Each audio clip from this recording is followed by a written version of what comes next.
Hello friends, welcome to my new blog series about coding your own AI agents. This blog series is for absolute beginners who want to learn the basics and get started with writing code. We will start with learning simple concepts and going to write hands-on code as we learn the basics.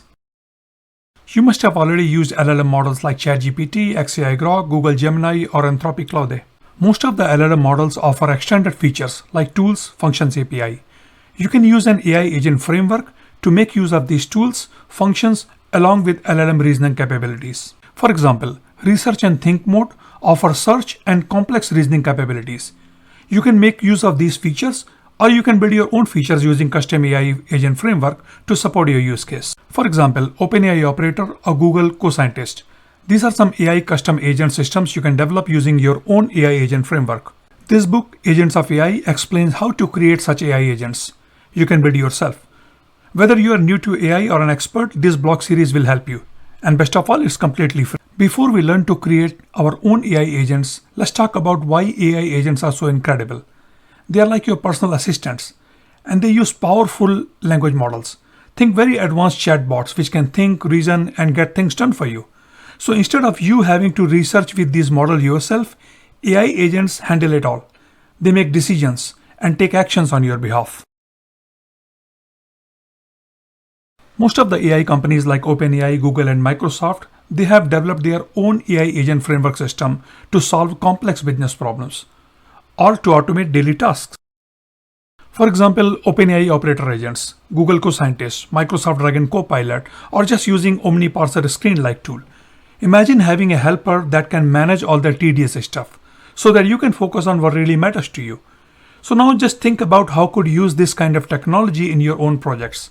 The potential is endless. Setting up security for AI agents in your organization is extremely critical. When you use AI agents, you need to think about everything. Even a tiny mistake can lead to big troubles.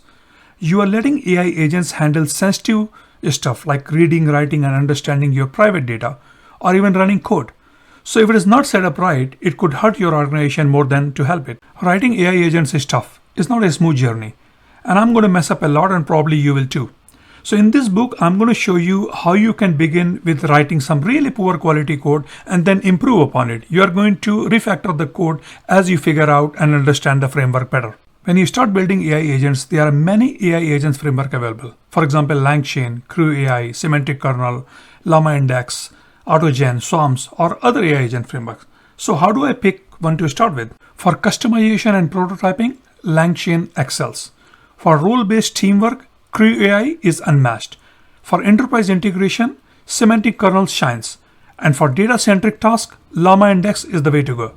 Microsoft AutoGen 0.4 is a top choice for complex use cases. So it's designed for multi-agent collaboration, asynchronous workflows, and scalability with enterprise-friendly features. But the best framework depends on your need. So choose the one that matches your project. There are a lot of AI agent frameworks to choose from.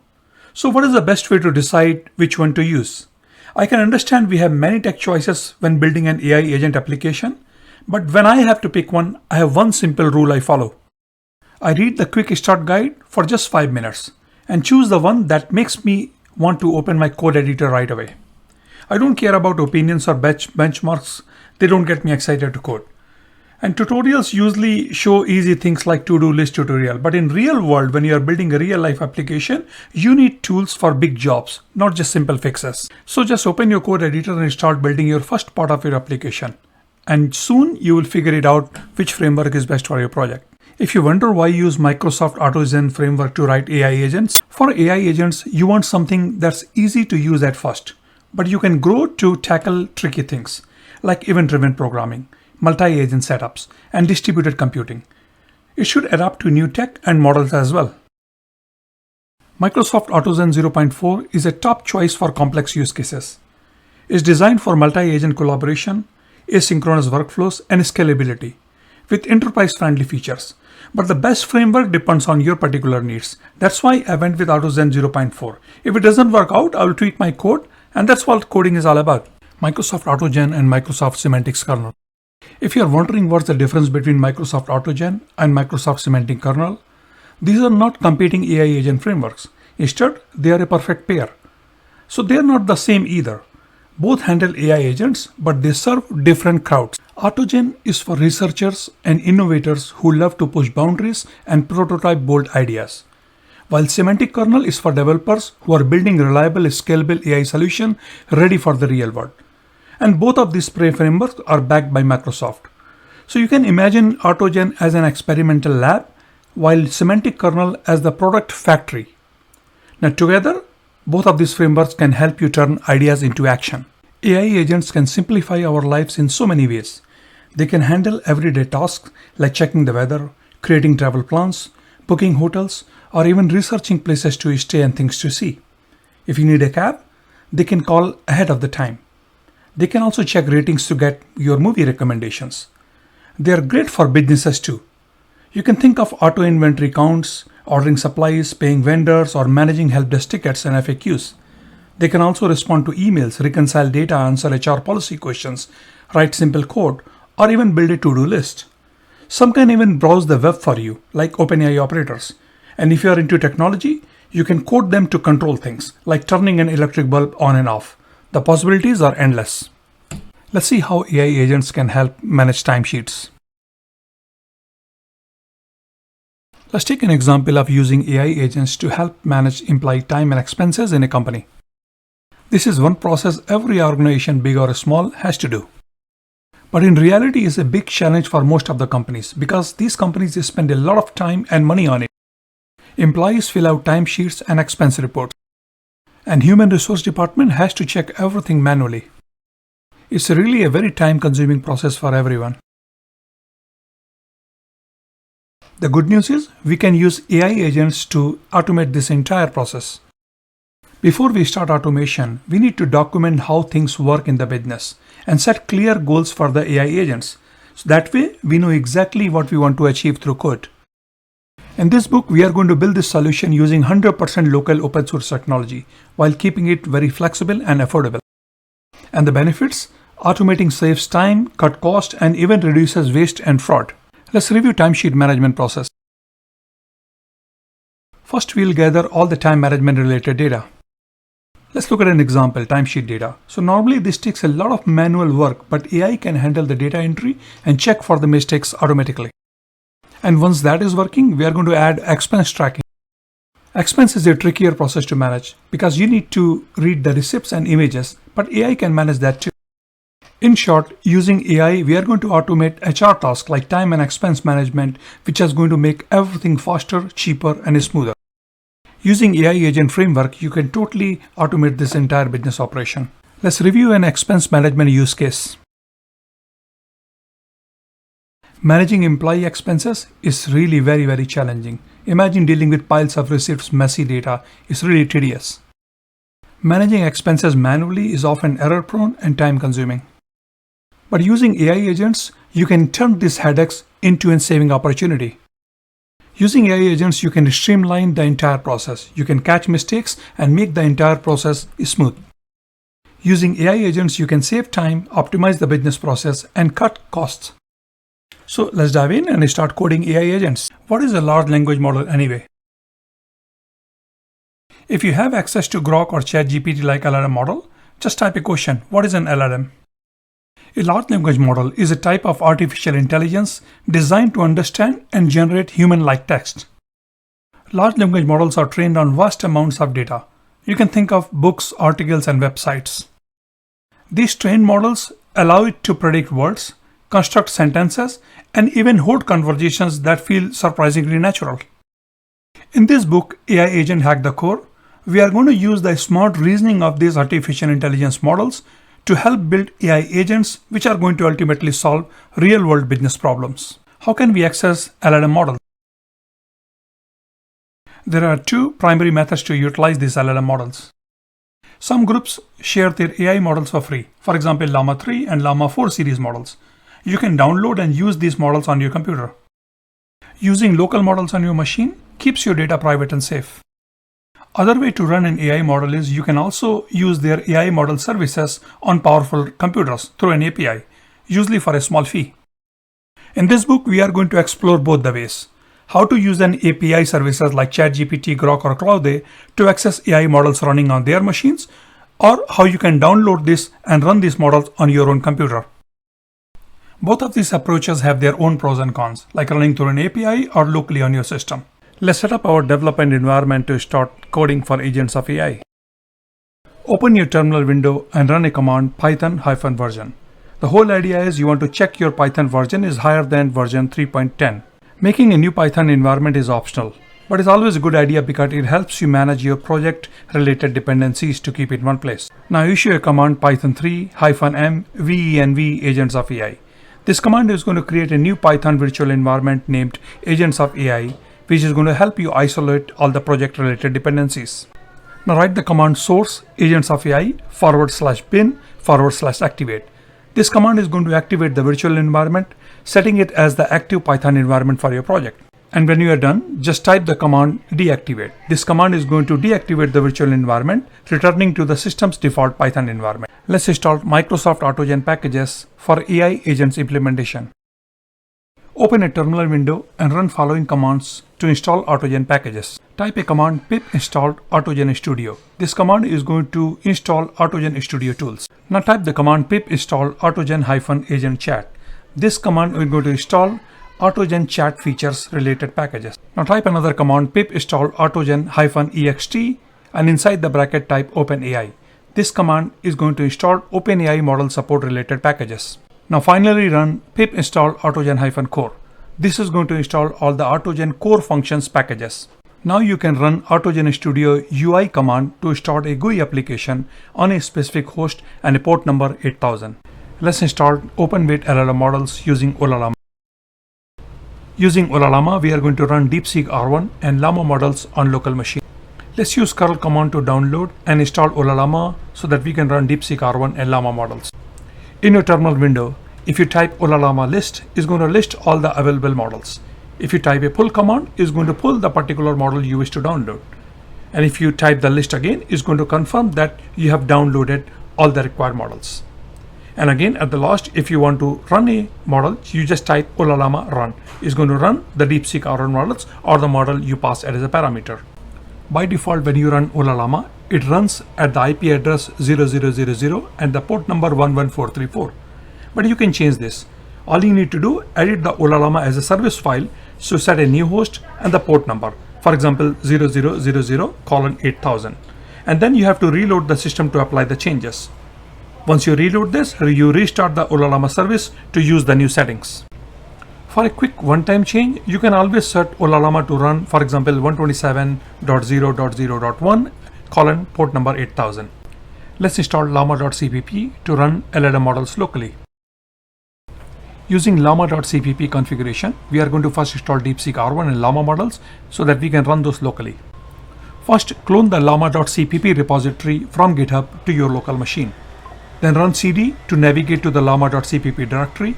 Finally, use make command to compile the code so that you can prepare it for running models. Convert the DeepSeek R1 model weights from PyTorch format to GGML format using the provided script. Run the DeepSeek R1 model with a basic prompt using the converted .bin model file. Run the model again with the specific settings. For example, a prompt about quantum mechanics, just run -t8. 8 means 8 threads, -n means 128 output tokens, and a temperature of 0.8 for response creativity. Let's write code to access Anthropic large language models. At first, please sign up and get your own Anthropic API key. In your terminal window, run pip install Anthropic to install Anthropic Python package. Import Anthropic. It imports the necessary Anthropic library to interact with their API. Client equals to anthropic.anthropic. It creates a client object to communicate with the Anthropic service. And finally, API key equals to OS environment get Anthropic API key. It sets the API key for authentication, getting it from the system environment variable. Message equals to client.message.create. It starts a request to the Anthropic KI to generate a message. Model equals to Cloud A3 Opus should process the request. This is your AI model. Max token equals to 1000. It limits the maximum length of the AI response. Temperature equals to 0.0. It sets the randomness of the response. Messages store the list of the messages. Role equals to user. Specify that the message is from the user. And content is where you actually pass the prompt. Finally, you print the API response. In this short, we are going to write code to access OpenAI LLM models. First, you will need to sign up and get your own OpenAI API keys. Open your command prompt window and run pip install OpenAI to install OpenAI Python package. Now type from OpenAI import OpenAI. This imports the necessary OpenAI library to interact with their API. Now second line, type client equals to OpenAI. This statement creates a client object to communicate with their OpenAI API. Write response equals to client.chat.completions.create. This starts a request to the OpenAI API to generate a message. Next you write model equals to GPT, which specifies which AI model should process this request. Now specify temperature, max tokens, top underscore P, frequency penalty, and presence penalty. Let's write code to access Google Gemini AI LLM models. First, you will need to sign up and get your own Google Gemini AI API keys. Now open your Python environment and run pip install Google Generative AI. Now in your Python file, import two packages, import google.generative.ai as GenAI and import operating system. Then you need to configure genai.configure and pass the API key from your environment. Next, call the model equals to genai.generative model, and here inside that generative model method, pass the model you want to call. In this case, I'm using Gemini 1.5 Flash. Now from this model you can generate a response by typing response equals to model.generate content and pass the parameter or the question you want to ask the model. Finally print response.text. Now let's write code to access XAI Grok LLM models. First we'll need to sign up and get our XAI Grok API key. Now browse to your Python working directory in your terminal and run a command run pip install OpenAI. Please notice that we are using OpenAI Python package to access XAI API. Now in your Python file, import two packages. First import operating system, then you import from OpenAI, import OpenAI. Now define an API key variable and get it from the environment variable. Now type client equals to OpenAI, and inside that OpenAI method pass two things. One is the API key and second is the base URL. Now let's invoke create method on the client object what we have created. So type completion equals to client.chat.completion and invoke the create method. Create method, you have to pass couple of parameters. First is the model. Model is the Grok model you want to access, and then you pass the messages. And as you can see with this message, there are two different parameters or you pass. One is the role, other is the content. So role can be system or operator or assistant, and content is the actual prompt or the question you want to ask the Grok model. Or other way, you can use the role as a user and pass the content. Finally, you just print the completion object. So you say completions.choices and get the first value from the choices array, message.content. In this section, we are going to write tool function. This Python code is using Llama library to interact with the Llama 3.2 model. It's simply running a prompt on LLM about the weather in Los Angeles, California. As you can see from the model response that even though LLM are strong, they cannot answer questions on untrained data. If you send extra information to a LLM model through an API or some internal function and ask the same question, you will see that LLM can use that information to answer. That is what tool functions do. Tool functions let the LLM fetch and use extra information from external sources to answer the questions better. In this section, we are going to write an actual tool function. Here in this code, I defined a function that makes a simulated API call to fetch the temperature of a given city, get current weather, and it takes a dynamic parameter to this function, which should actually come from a user prompt. Then create a tools data structure supported by the LLM you are using. This structure will interpret the user prompt as a dynamic parameter, which can then be passed to the weather API function. Tools are simply a list of Python functions that can access APIs or perform other tasks to provide meaningful information. Let's pass this tool function to llama.chat. You can also print response object to see the entire tool response. Read the response from the tools function and see entire response object to see many useful insights how tools are accessed and used in LLM chat. Let's learn how to use tool functions properly in your chat API. You can find entire source code in this ebook. Links are included in the description below. Here in this code, I defined a function that makes a simulated API call to fetch the temperature of a given city, get current weather, and it takes a dynamic parameter to this function, which should actually come from a user prompt. Then create a tools data structure supported by the LLM you are using. This structure will interpret the user prompt as a dynamic parameter, which can then be passed to the weather API function. Tools are simply a list of Python functions that can access APIs or perform other tasks to provide meaningful information. Let's pass this tool function to llama.chat. You can also print a response object to see the entire tool response. You can use this code to properly include tools response in your tools. Let's use tool functions to search the database what we have created.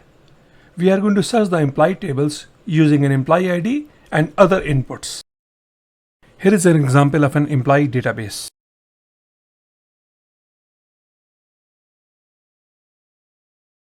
Here is an example function.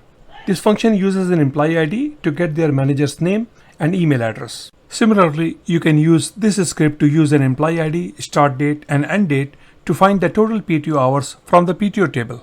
Here's another part of the code. You can use an employee ID to get all their tasks from the assignment tables and find the total amount they spend from their expense table. You can write similar code where you can use a project ID to get all issue description and resolution from the issues table. You can also use a piece of text to search for matching issue description and resolution in the issues table. You can use this code to run entire code as a script. In this section, we are going to build a web scraping tool function to build website crawler. You can find the entire source code in ebook, and links are included in the video description below. You can use this script to grab all the text from a given URL. Let's first import two packages, request and beautiful soup. These packages help us build functions which can grab the text from a website. This code attempts to fetch a web page content using a standard GET request. It parses it with beautiful soup to extract text, removes non-visible elements, clean up white spaces, and return the clean text. If an error occurs during the request, it catches the exception and is going to return the error message with the exception details. Finally, here is a sample example use. You can use this code to build upon it. You'll find entire source code in my GitHub repository. Let's continue building our web scraping tool.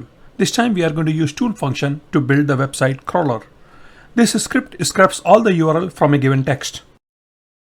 This is another version of a script you can use to scrape all the text from a given text strings.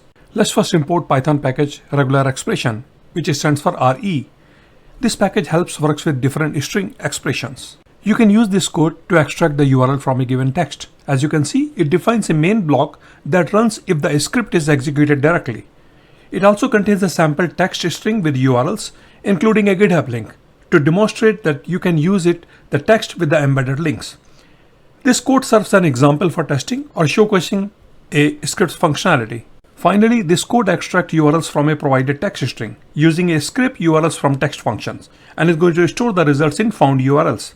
It then prints each found URL if any exists or displays no URLs found in the text if none are found. Let's continue building our web scraping tool functions. This script, it scrapes all the PDF URL from a given text. You can find this entire source code in my GitHub repository. You can use this Python code to scrape all the PDF links from a given list of URLs. Let's import two different Python packages, Beautiful Soup and the request package. These packages are going to help us work with the website code which have been downloaded. This code iterates through a list of URLs. It fetches each web page content and parses it with the beautiful soups to find all the anchor tags with href attributes. Then it identified the PDF links, that means all the text ending in .pdf. It converts all the relative URLs to absolute ones and collects unique PDF links in a set. And if a request fails, it prints an error and continues. Finally, it's going to return a list of all the PDF links included in that web page content. Finally, this code defines a main block that runs if the script is executed directly, containing a sample list of URL to scrape from PDF links using the scrape PDF links function. Let's continue building our web scraping tool function, but this time we are going to automate the entire downloading all the PDF from a given list of PDF URLs. The download PDFs function takes a list of given PDF URLs and it downloads them to a specified directory. For example, downloaded_PDFs. It also creates the directory if it doesn't exist. It uses a browser-like request header to fetch and save each PDF file. Let's first import Python packages URL parse, operating system, and RE, that means request, to work with the website code download. This code loops through a list of PDF URLs, download each PDF using a browser-like request, and saves to a directory with a unique file name. You can add the numbers if the file already exists. If an error occurs during download, it prints an error message and moves to the next URL. Finally, this code runs the downloaded PDFs function if the script is executed directly using a simple list of PDF URLs. It downloads the PDF from the listed URL to the default directory mentioned.